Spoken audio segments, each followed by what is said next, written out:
Hello folks, Genshin Impact has been out for over a year and a half now, and MiHoYo has been on a pretty consistent schedule the whole time. There might be some fuss with the current delay of version 2.7, but that is totally understandable with everything else going on right now. I say give MiHoYo some time to breathe and work things out on their end. In fact, this is the first major delay Genshin has had since releasing in late September of 2020, which is a pretty good accomplishment.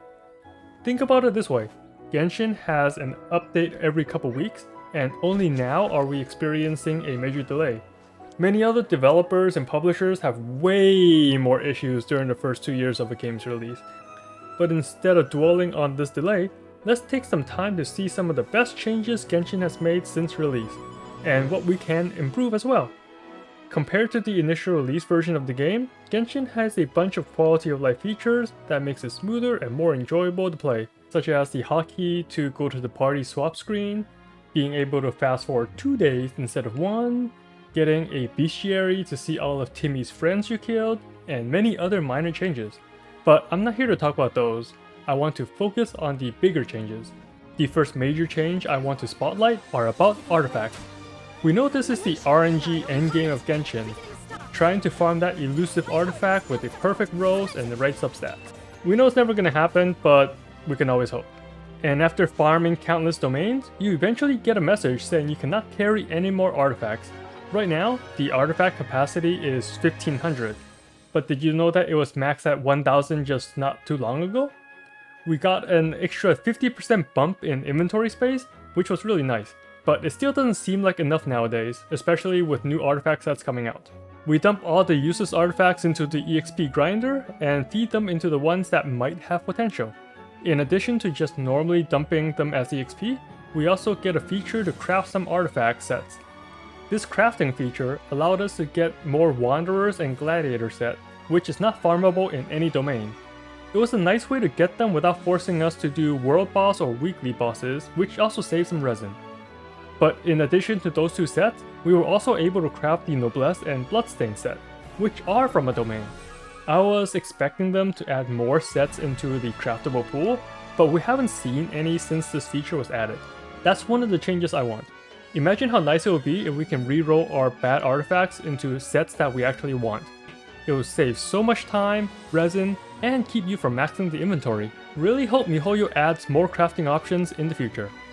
And the last and best change for artifacts is the option to sort them by stats. Nowadays, we can rank one or more stats and the game will sort the artifacts accordingly. Before this stat sorting option, we were only able to sort the artifact sets and that's it. We gotta click through dozens of them until we find the one we want to upgrade. And back then, after leaving the upgrade screen, we were put back into the main page and have to filter through all the artifacts again. But now, after upgrading, we are sent back into the sorting screen, with our filters already selected. This might just be me, but not having to scroll through so many artifacts will save so much time and headache, making this the best feature MiHoYo has added, in my mind anyway.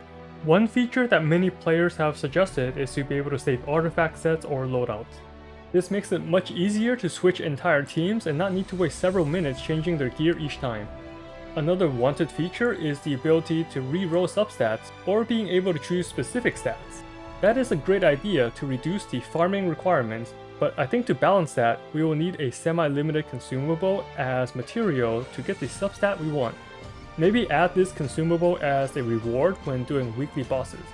As long as we are able to get this component or material without paying Primogems, I will be happy. And that was a long rant about artifacts, but well deserved since it is one of the most important features of the game, second to the actual characters themselves. The next addition I want to talk about is the Teapot.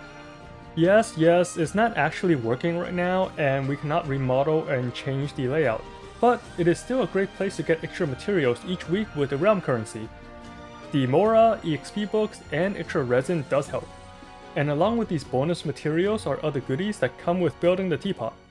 The most useful feature for me is the Seed Dispensary. It pretty much doubles your flower and plant collection rate, letting you ascend characters or farm them much faster. When equipped, you get 1 seed every time you gather a plant, and you can plant them back in the teapot. This teapot is also a world where you can express yourself and design a fun and beautiful area. It will appeal to the same people that play Final Fantasy XIV only for the housing and glamour. Though that type of creativity is not really for me since I'm much more of a savage and ultimate raider myself, but the Teapot is still a nice addition to those interested. Now let's go over some of the features that miHoYo can add to greatly improve the game. Top of the list is the ability to toggle constellations. While almost all constellations are beneficial for the character, being able to toggle them on and off will let people do challenge runs and other niche setups. Then there's also Bennett's Constellation 6, which imbues your party with Pyro.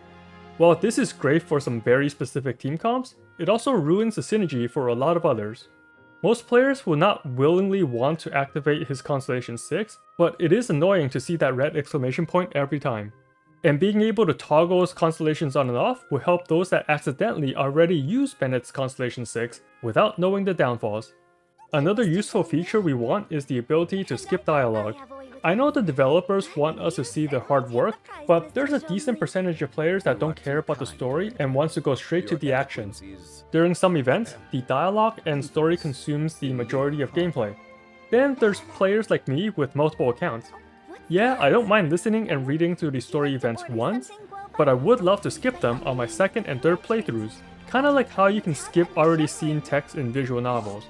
Though that is kinda hard to implement when using different accounts since they can't really tell if that's you or not. For the combat side of things, having a better lock-on will be nice for mobile players.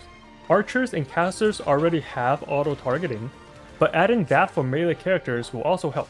Or at least have another option or toggle for this, so players that are used to the current combat style can just stay the same, but those that want to switch can do so. During battle, I would also like to see a shield meter or something that tells me how much shield I have left.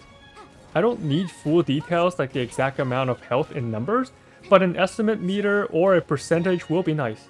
I'm sure miHoYo has heard these features and requests in one way or another, so not much else to do besides wait and pray. Maybe we will see some features get a major rehaul during the 2-year anniversary or something. Anyway, thanks for watching to the end. Sorry I have not been uploading that many videos recently, but work has been taking a bit more of my time.